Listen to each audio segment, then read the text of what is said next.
بسم الله الرحمن الرحيم.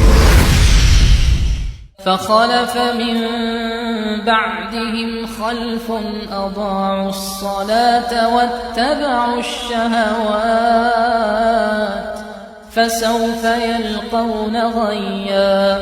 فخلف من بعدهم خلف أضاعوا الصلاة واتبعوا الشهوات فسوف يلقون غيا. أضاعوا الصلاة، لم يتركوها ولكن أخروها عن وقتها، أخروها.